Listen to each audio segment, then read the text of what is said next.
तेजस्विनावधीतमस्तु मा विद्विषावहै। ॐ शान्ति शान्ति शान्तिः।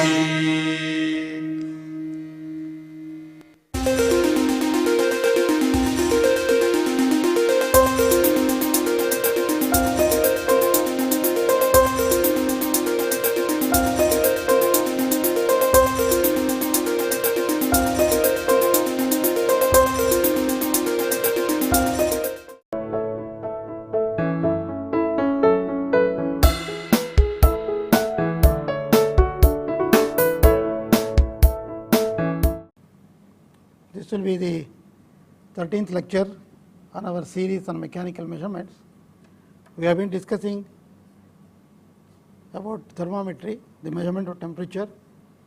We considered in some detail the use of thermocouples to measure temperature using what is called the thermoelectric properties of materials.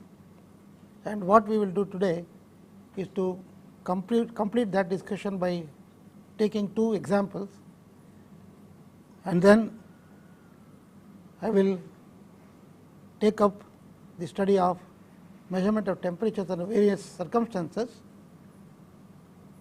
like for example the measurement of temperature of a surface, measurement of temperature within a solid, and of course measurement of temperature of a moving fluid. These are typical applications which occur in engineering practice. And then the more importantly, we will look at the sources of error in such measurements and how to either estimate these errors or what are the methods which we can use to minimize these errors. These are the things we are going to discuss. I do not think everything will be possible in this particular 1 hour. So, whatever is possible we will do, and then of course continue in the next lecture. So, to start with, let us look at the two examples which demonstrate the use of some of the principles we have learned in the previous lecture on thermocouple thermometry. And the first example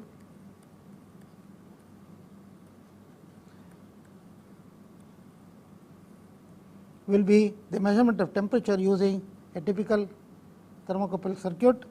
And let me just indicate how we are going to do that. We have a thermocouple junction here, and we have the simple thermocouple circuit which is familiar to us. This is the reference junction, this is the measuring junction,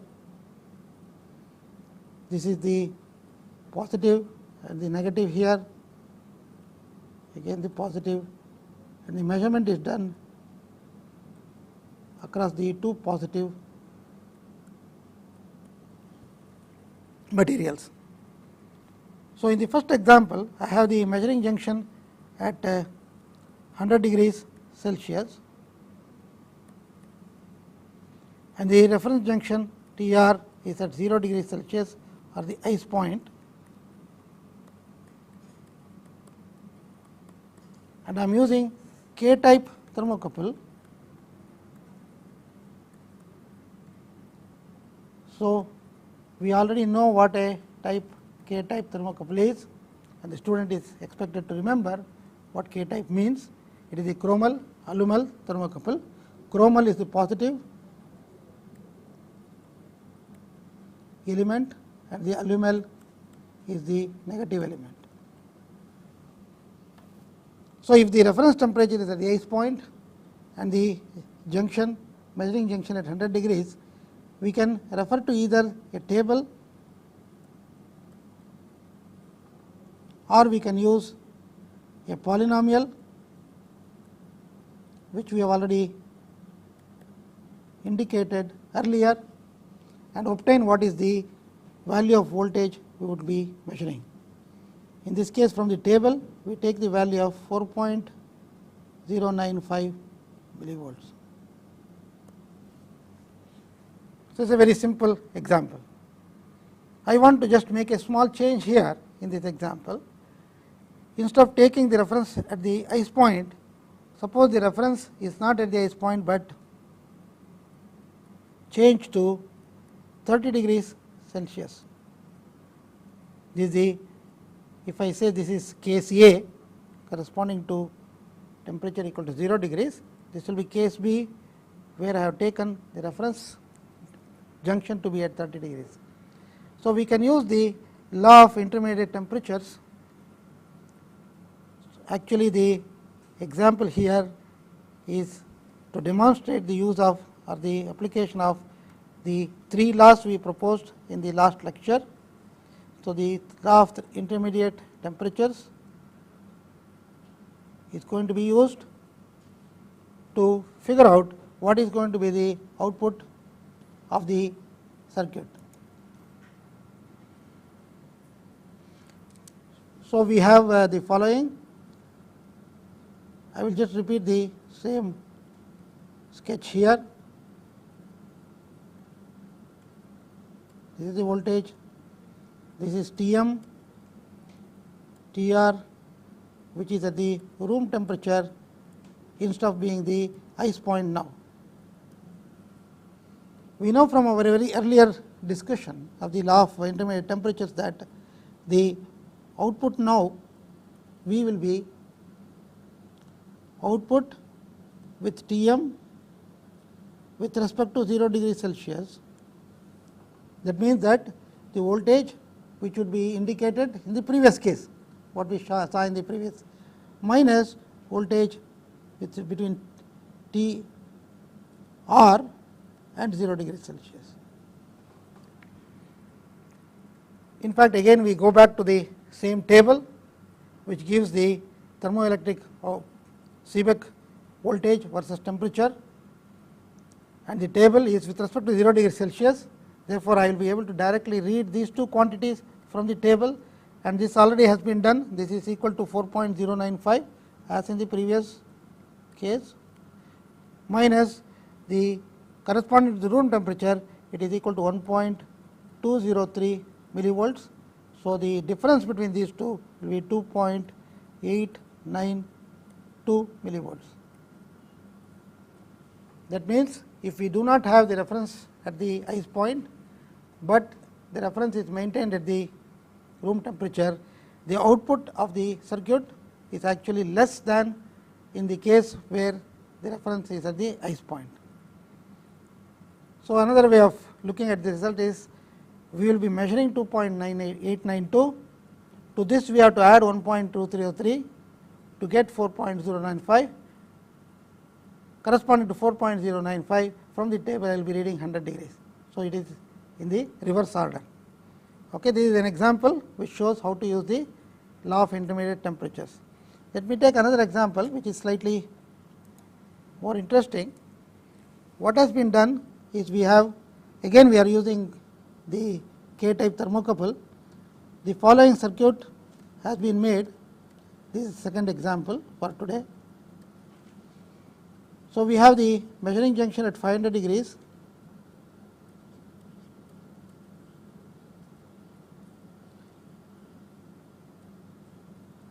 and we are going to use extension wires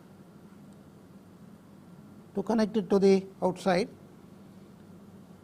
So, what has happened is this is a K positive, that is K type positive, this is K type negative, and extension wires are connected to a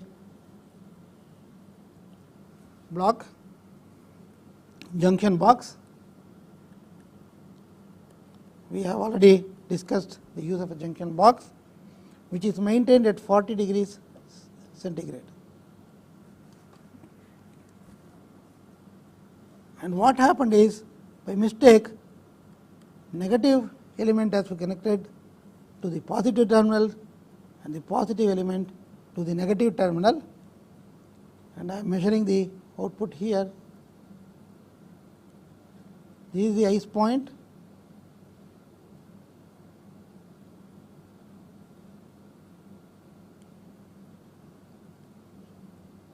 I have connected like this. So, the mistake is that the positive and the negative elements have been switched at the junction box. So, this is the wrong connection, and we would like to find out what is the consequence of such a mistake. For this we can find out what is the voltage read by the voltmeter. We can go around the circuit, we will see that V correspond to 500 due to the hot junction. This is from plus to minus, I am going from this direction, or you can go in the other direction, it does not matter how you are going. So, the 500 degrees I will get a positive voltage, let us say, then I will get a negative voltage correspond to 40 degrees.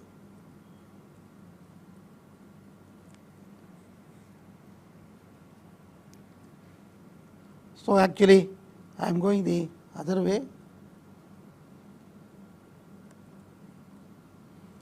This would give you positive, and then I am going from positive to negative here. Here I am going from negative to positive, positive to negative. I will get minus V 40, all with respect to 0 degrees, because we are going to use the same table. Then from negative to positive again. So, this will be plus V corresponding to 0 degrees Celsius. So, we are going like this, and here again we are going in this direction, positive to negative. So, it will be minus V at 40 degrees Celsius. So, we can put the values here. 500 degrees, the value from the table is 20.640. This is 1.611, all in millivolts. This will be 0, and this again 1.611. This gives a value of 17.418 millivolts. Just remember that what was intended is that K plus should have been connected to K plus here, and K minus to K minus here, then everything would have been all right. If it were the case, these two would cancel each other and I would get V 500. So, what should I have got? The correct reading, correct value is 20.64, corresponding to 500 degrees. But what we have got is 17.418, and if you were to convert this to a temperature, because this is what I would read, I would not be obtaining this 17.418 by calculation like this.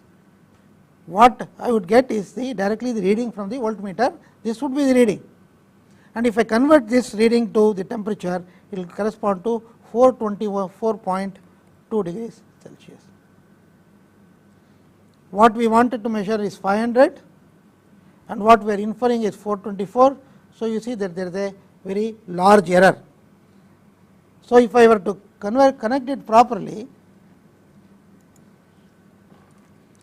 I should do like this.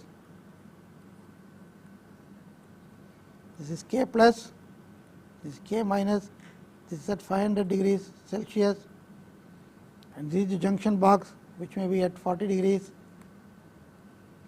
I am going to come K plus here, and this goes to 0 degrees ice point, and this is K minus, this is also K minus. I will be measuring the voltage here. This is the correct arrangement. In this case, the voltage reading would be equal to V at 500 degrees, corresponding to that it will be 20.640 millivolt. So, a mistake in connecting the wrong terminals could lead to a large error, as we have seen from this example.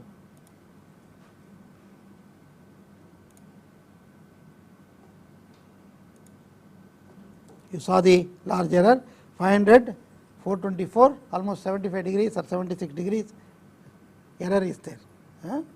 So, the error is because of the wrong connection which has been made. So, I will take one more simple example. Suppose we connect a large number of thermocouples in parallel. Let us just look at the arrangement. So, I will call it the parallel connection. Suppose I have a junction here, we let junction 1, a junction 2, junction 3, junction 4. So, I am going to, these are the wires.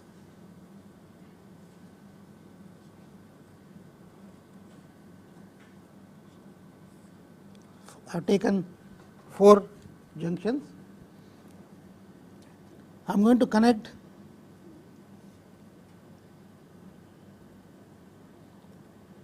all the negative terminals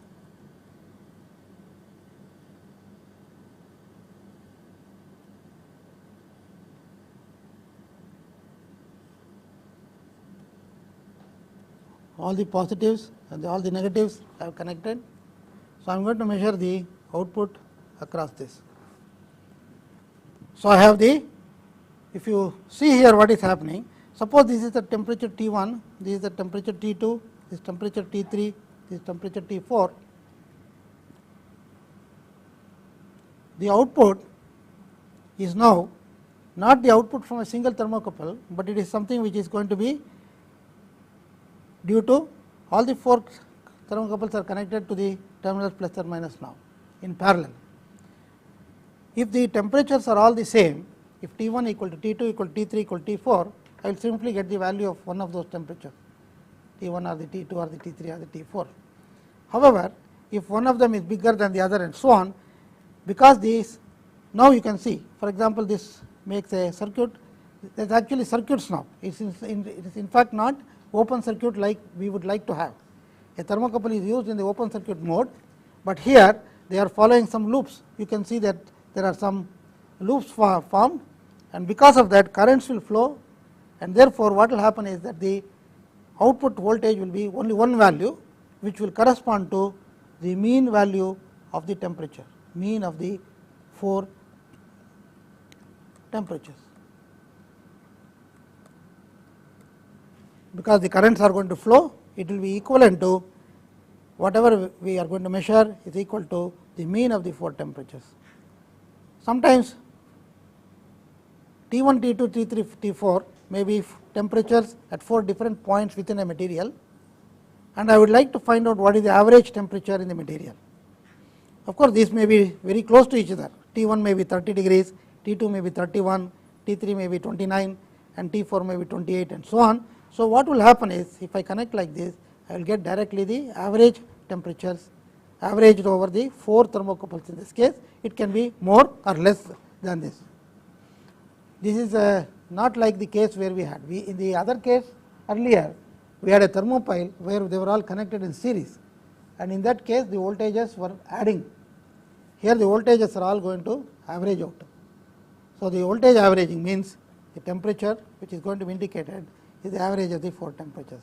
Sometimes deliberately we connect the thermocouples so that we can directly measure the average temperature without going through the calculation of different temperatures T1, T2, T3, T4 separately, and then adding together and dividing by 4 to get the mean. You can do it directly by connecting in this particular parallel fashion.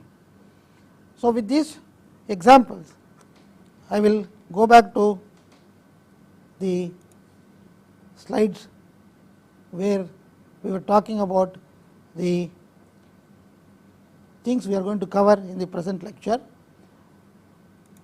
So, we have looked at examples 12 and 13, which were worked out on the board. Now, I am going to look at what are the things which are involved when we want to measure the temperature at a surface, inside a solid, and of a flowing fluid. The reason why I want to do this is to indicate the way we are going to do that physically, what is the method we are going to use, and secondly, what are the sources of error in such measurement. That is also important to us. These errors we are going to talk about or systematic errors which occur because of some specific reasons, and in fact we will try to identify the reasons why these errors occur, and we will try to find out if we can give some idea about how to calculate this or how to estimate these errors. So, let me take the examples one by one. We would like to measure the temperature of a surface. In the slide I am showing a body which is made up of a material which is of a plastic material, possibly not very good conductor of heat. The nature of the material is going to play a role. That is why what we have done is, in order to measure the surface temperature, I have used a copper disc which is embedded on the surface, and the copper disc is a very thin copper sheet of 0.25 millimeter thick here in this case, and the diameter is roughly 3 millimeter diameter. It is like a button which has been embedded on the surface, flush mounted on the surface. So, what I am trying to do is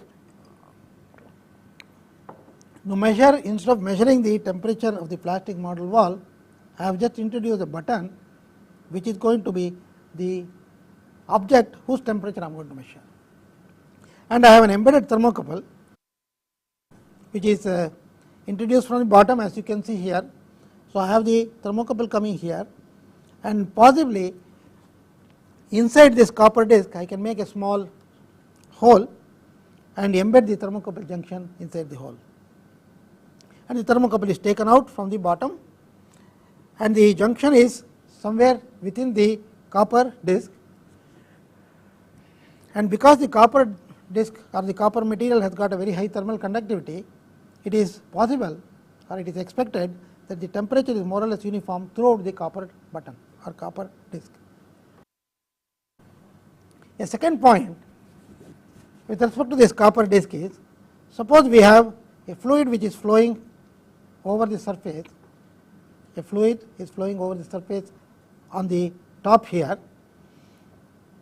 It will move past the copper disc and it will be in good contact with the copper disc, and because copper disc is a very good conductor, the amount of heat transferred, if there is a temperature difference between the fluid and the surface, is sizable, is the it is effective heat transfer can take place, so that we expect if the velocity is big enough, the difference in temperature of the fluid and the surface will be very small. So, we expect, in fact, the temperatures of the surface here can be used, the temperature which we measure can be used as a measure of the effectiveness of the heat transfer which is taking place from the medium to the surface. Okay. So, the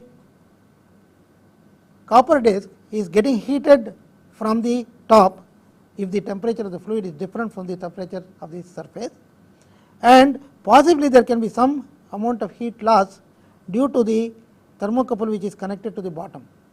The thermocouple consists of two wires, as we know, and the wires are highly thermally conducting, and they will conduct away some of the temperature, some of the heat which is from the copper disc. Therefore, we expect the temperature of the fluid to be higher than the temperature of the copper disc, which will be higher than the temperature of the thermocouple which is embedded inside that. So, we expect some kind of a temperature variation from this side to the other side.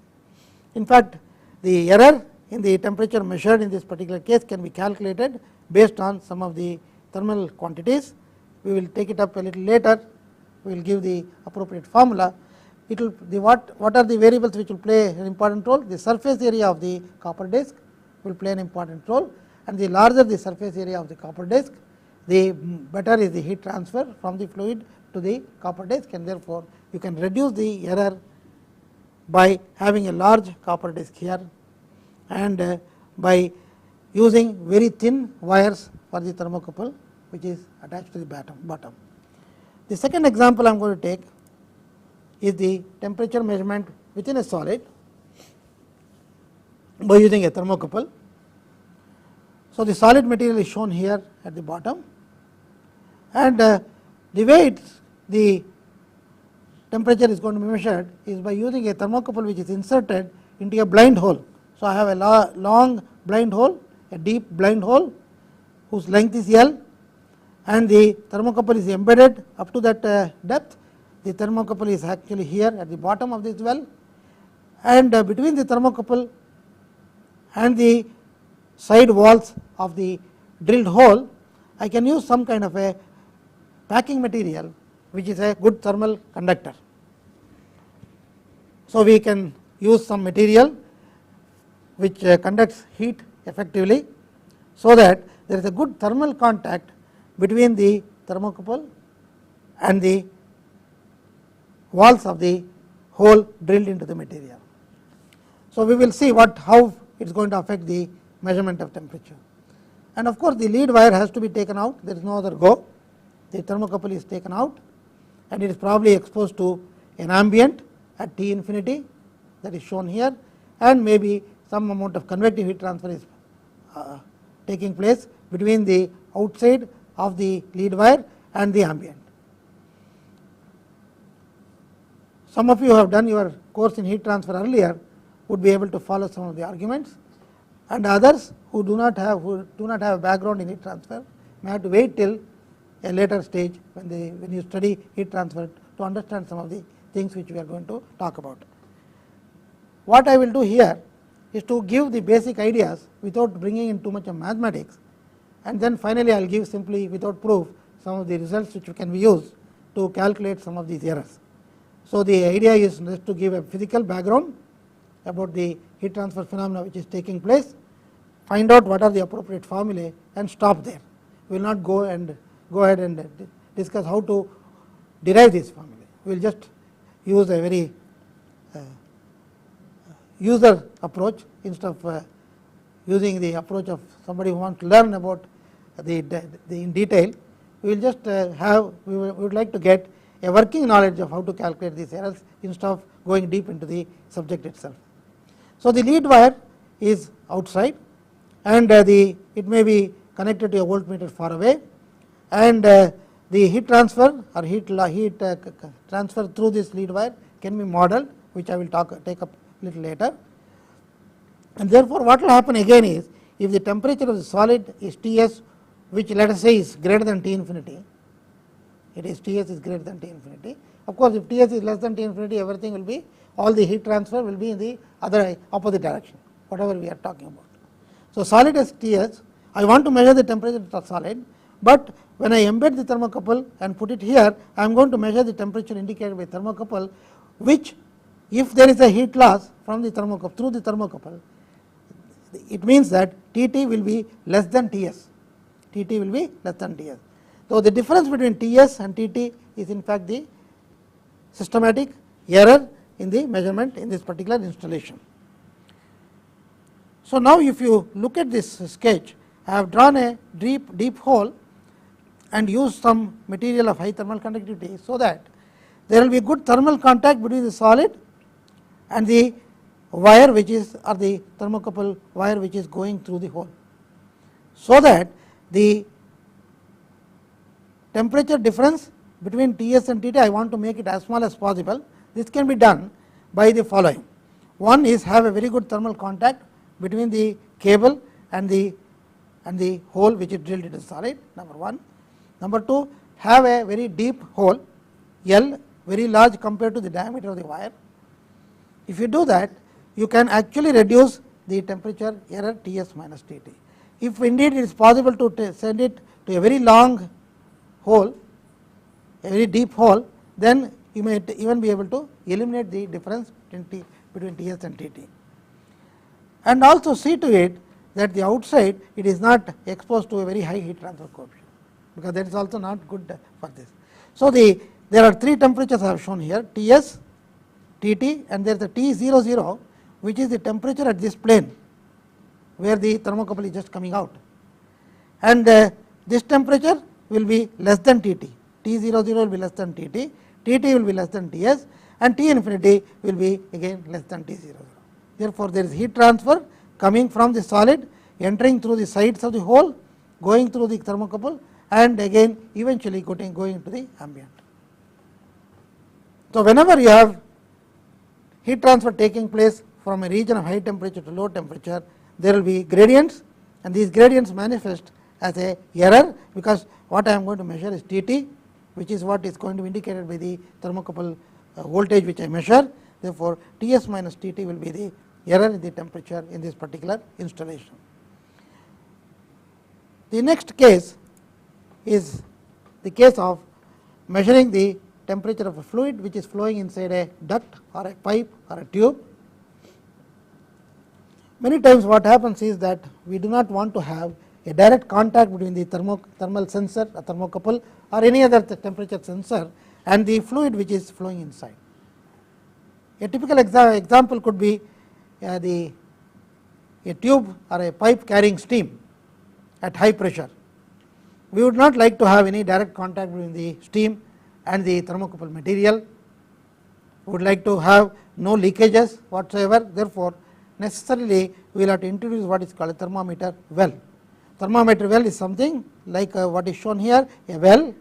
A well is made of an annulus, a tube which is inserted into the medium. The fluid is flowing like this at a temperature Tf, and the thermometer well is sticking right into the tube in a direction perpendicular to the flow. The fluid is flowing in a direction which is indicated with this arrow. The well is kept in this direction. Again, there is a depth of immersion. This L, the length of the well, is called the depth of immersion, and you can see that the thermocouple is attached to the bottom of the well. The thermocouple is attached to the bottom of the well, and it is taken out and is connected to the external circuit. And the well itself is made usually of some material like brass or steel. It could even be copper, aluminum, any material which one can think of. The choice of the material depends on many factors which will be taken up a little later. We will talk about it. The idea is the well must be able to separate out the fluid or prevent the fluid from direct contact with the thermometer, number one. It should be strong enough so that there is no leakages, there is no chance of any rupture of the well and so on. So, it has to be, so it will have a inner diameter of di as is shown here. Di is the inner diameter of the well, and the outer diameter is do. And let us look at the heat transfer mechanism. The fluid which is at a temperature, let us say higher than the ambient temperature and the temperature of the wall which is shown as Tw, it is going to actually flow past this well and it is going to dump some heat into the well if the well is at a temperature lower than the fluid temperature. So, again we are talking about some temperature gradients being existing in this. So, why do the temperature gradients exist? Because the well is connected to the wall of the tube or the wall of the duct, and if the wall of the duct is at a temperature different from the fluid temperature, let us say in this case less than the fluid temperature, obviously there is a temperature gradient along the length of the well. So, there is a temperature variation from here to here, and in fact I have shown the T subscript T as the temperature of the bottom of the well, which is what is being measured by the thermometer or the thermocouple, and as you approach the wall of the duct, the temperature will become equal to Tw. Therefore, there is a thermal gradient along the length. So, this thermal gradient along the length gives rise to some amount of heat transfer from the fluid through the well to the outside or to the wall of the duct, and therefore, there will be a difference in temperature between Tf and T subscript T, and that is the thermometric error in this particular case. Again, as we saw in the last case, in the previous case of solid material, the length of the immersion is going to play an important role. The other things which are going to play an important role are the size, physical size, that is di and d0, and also the thermal conductivity of the material of the well. These are going to be important parameters. That means that the physical dimensions di and d0, which are geometric parameters, the length of immersion is also a geometric parameter, and then we have the thermal conductivity of the material of the well. And of course, when a fluid is flowing normal to a cylinder like this, the well appears as a cylinder as far as the fluid is concerned. There will be exchange of heat because of the flowing fluid, and the effectiveness of the heat transfer mechanism is determined by the velocity of the fluid through the Reynolds number. So, we will be actually looking for some relationship that exists between the Reynolds number of the fluid flowing past the tube and the effective heat transfer coefficient in this particular application. And then thirdly, the thermometer well may have an emissivity of surface equal to epsilon. So, some amount of heat transfer may also take place by radiation from the surface of the well to the wall of the duct. So, to cut the story short, the thermometric error Tf minus Tt, which is the error, will depend on various parameters which go into the particular problem, and exactly how this is going to be done will be looked at later on. So, in the previous case I mentioned that the length of immersion is going to be an important parameter. The maximum length of immersion of course could be limited to about, at the most it could be going from one end to the other end. Okay, that may not be the best thing to do. It may be going from there to, let us say, somewhere in the middle of the tube or the middle of the duct. So, in order to increase or have larger values for L possible, we can immerse in a direction different from the normal direction we took here. So, thermowell alignment can be changed. It can be in a vertical fashion like this. The flow is taking place from left to right. The probe is radial if it is a tube, or it could be at an angle to this thing, or it could be also like it comes like this and then takes a turn, and it could be like that. So, in fact, I would like to show what other possibilities are there.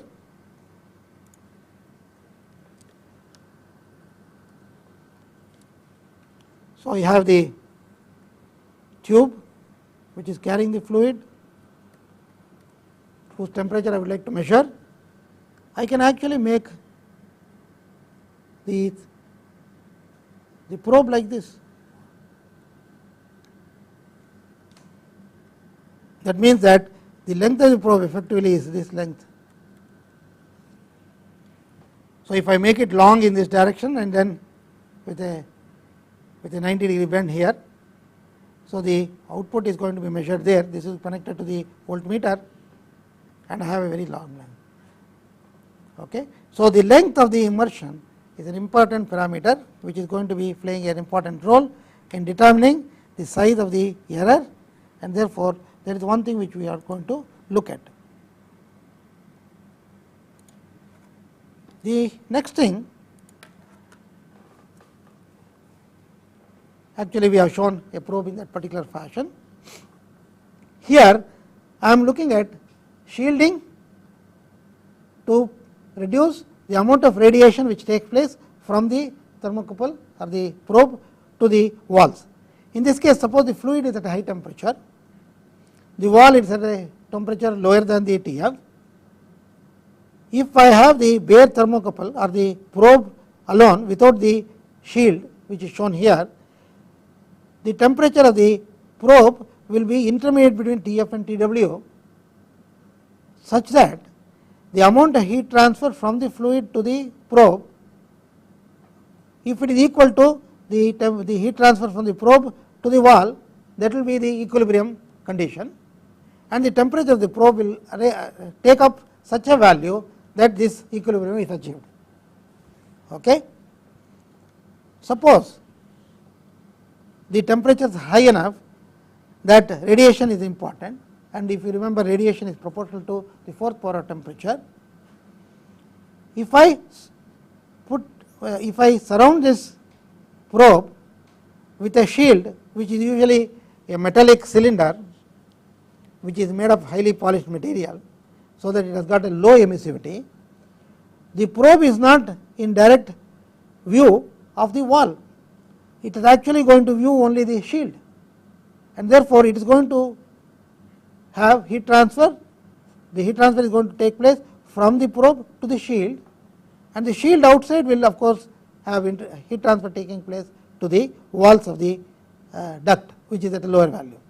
At the same time, both the probe as well as the shield is in convective contact or contact with the hot fluid. So, there will be some heat transfer from the fluid to the shield also. So, what will happen in this case is that if you have a radiation shield surrounding this probe, the temperature of the shield, which will be in between the value of the fluid temperature and the wall temperature, will be the effective background temperature for the probe, and therefore, the amount of radiation heat transfer from the probe to the shield will be smaller than if the shield were not there, it would have been between the radiation probe and the wall of the tube. Therefore, you are going to reduce the radiation error by having a surrounding shield like this. Sometimes the shield is also made in the form of a nozzle, a converging diverging nozzle, so that the fluid which is entering and going past the probe is made to go at a velocity much higher than the velocity prevailing in the duct itself. Okay. So, if you remember the basic heat transfer ideas, if the fluid velocity increases, it is the heat transfer efficiency of the heat transfer between the fluid and the surface also increases, and therefore, if I increase the velocity by having a small shield come some arrangement which is going to make the velocity go up in the form of an internal nozzle arrangement, then I will have a high velocity stream flowing past the thermocouple probe, and therefore, the heat transfer by convection is improved. Because of the shield, heat loss by radiation is decreased, and therefore, we expect the temperature of the probe to be much closer to the temperature of the fluid, and therefore, the error in temperature which is going to be present is going to be reduced. So, shielded thermocouple arrangement is recommended for high temperature applications, where you want to measure the temperature of a high temperature stream. So, we will try to now summarize the observations we have made in the previous cases by considering all the different paths for heat transfer in an arrangement where we want to measure the temperature of a flowing gas stream. The sensor is the central thing, and it is connected to the walls by a lead or some support arrangement. The probe consists of, in fact, the leads or whatever support arrangement we have, plus the sensor at the tip of that probe. The gas which is going to flow in the tube or in the application is going to flow past the sensor, and therefore, there may be some amount of heat transfer from the gas to the sensor through convection, because there is a direct contact between the medium and the surface, and it may also be by radiation from the gas. If it is a very high temperature gas, some amount of gas radiation may also be involved. As far as the sensor is concerned, it is now, if it were to get heat transfer only from the gas and there was no loss mechanism, then quickly it will achieve a temperature equal to the temperature of the gas, and there is no error at all in this application. However, because the sensor has to be connected to a wall through a leads or the support arrangement, some amount of conduction loss is going to take place, or for example, if you have thermocouple wires, the wires themselves will conduct some amount of heat away from the junction, and the junction will be at a lower temperature if there were, because of this conduction error. Therefore, conduction is one mechanism which is going to be a loss mechanism as far as the sensor is concerned, some amount of heat loss taking place by conduction.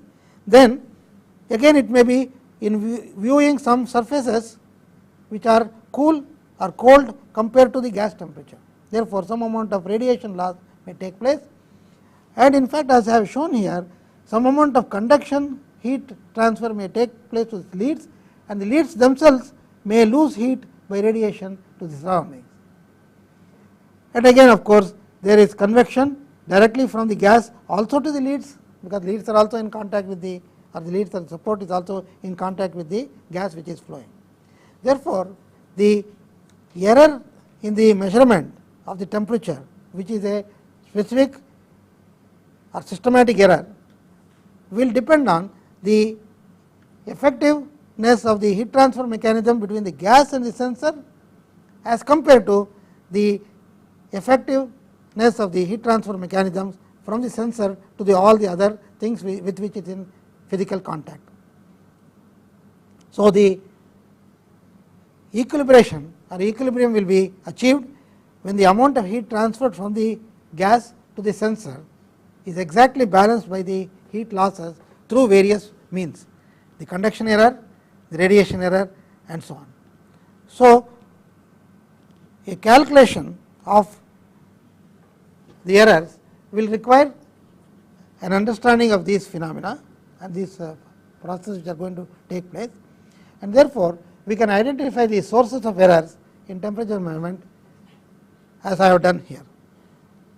One source of error is the sensor interference with the process.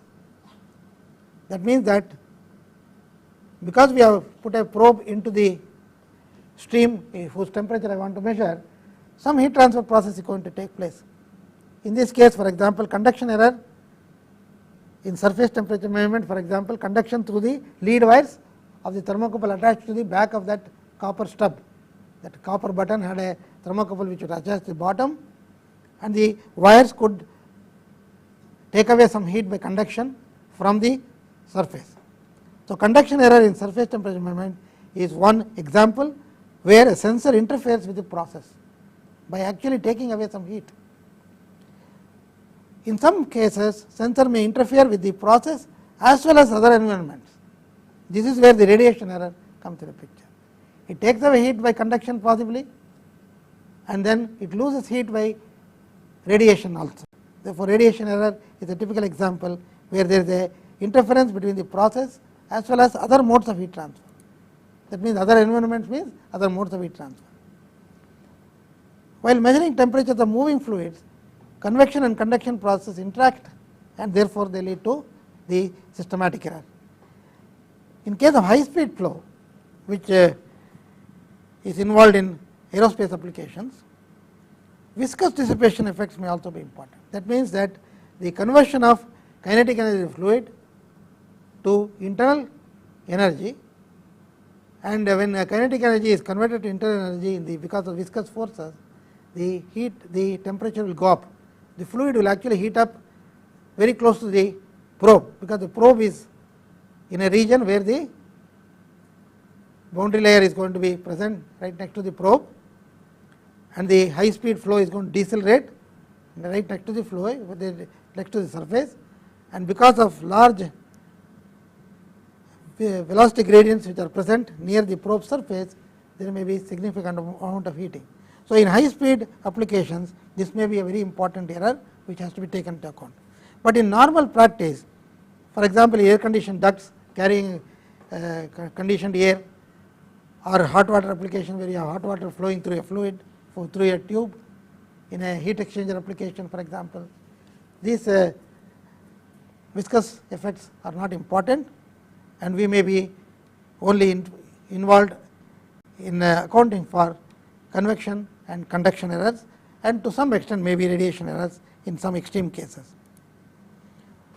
So, in order to probe further into the mechanism of heat transfer and also to understand how to calculate, we will propose some way of looking at this whole process. So, the first one I am going to consider is the conduction error through the wires, and it can be easily modeled, and the model requires two things. One is the modeling of the lead wire, what exactly it means we will see in a moment, and then the second one is the process of heat loss or the heat transfer through conduction. So, there are two aspects to this problem. One is to model the lead wire, and then the second one is to model the heat transfer process. We will try to explain this physically in this class, in this lecture, and then we will continue in the next lecture from there onwards. So, the lead wire model, what it tries to do is to look at this complicated thing here. A thermocouple consisting of two wires, wire number 1, for example, it may be K type, in which case it may be chromal wire, and this may be aluminum wire, or it may be a T type thermocouple. So, you know what are the two materials for the corresponding one. So, this may be copper and this may be copper constantan, for example, and the wire 1 and wire 2 normally they have the same diameter wires. So, RW1 and RW2 I have written for generality, but they can be the same, equal to RW, and the two materials obviously have two different thermal conductivities. So, thermal properties of the two materials are different, and K1 and K2. and these two wires are laid parallel to each other at a certain distance between them, so that there is no physical contact along the length of the wire between these two materials, and it is surrounded by an insulation whose thermal conductivity may be Ki, for example. Okay. And the insulation will have major dimension L1 and a minor dimension equal to L2. So, what I am going to do is, I am going to look for an equivalent single wire model. An equivalent single wire model would replace this arrangement at the left, which shows the actual arrangement, by a single wire of radius equal to R1 surrounded by a single cylindrical annulus, which is an insulating layer of radius equal to R2. So, what is the equivalence? How do we do that one? And the principle is very important, very simple. The area of cross section of the two wires we know, and if they are of the same area of cross section, is the same radius, the area of cross section is pi r W1 squared or equal to pi r W2 squared. So, the requirement is that the area of cross section must be, actually the thermal conductivity area of product must be the same when you take this arrangement and compare to this arrangement. So, K1 A1 plus K2 A2 equal to K A product for this. So, if K1 and K2, so if A1 and A2 are the same, it becomes A into K1 plus K2, where A is the radius, the area of cross section of each wire. So, A into K1 plus K2 is equal to the effective thermal conductivity area product for this wire. So, if we assume that K1 plus K2 is taken out, the area of cross section being the same, there is twice the area here, and so what I will do is I will take the R1 equal to square root of 2 RW, that will give the same area of cross section. And for the insulation layer, the R2 will be effectively L1 plus L2 divided by 4. This is what is supposed to model this insulation. This is simply a model. That means that we are trying to estimate the error in temperature measured because of conduction, and it is adequate to make a model of this type, because the error itself is assumed to be small in any application, and we are trying to account for it by an approximate calculation procedure. If we want to actually do a very realistic job of the whole thing, it becomes a difficult process, and usually it is not warranted for most of the applications. The second part to this model is the heat transfer model. So, the assumption we are going to make as far as the lead wire conduction model is concerned is that now I have written a cross section, longitudinal cross section of the wire. So, I have a wire in the middle, a solid cylinder here, surrounded by an insulation layer. So, the second assumption I will make is that the heat transfer in the wire is in the axial direction. So, the heat transfer in the wire is in the axial direction, while the heat flow in the insulation which is surrounding it is in the radial direction.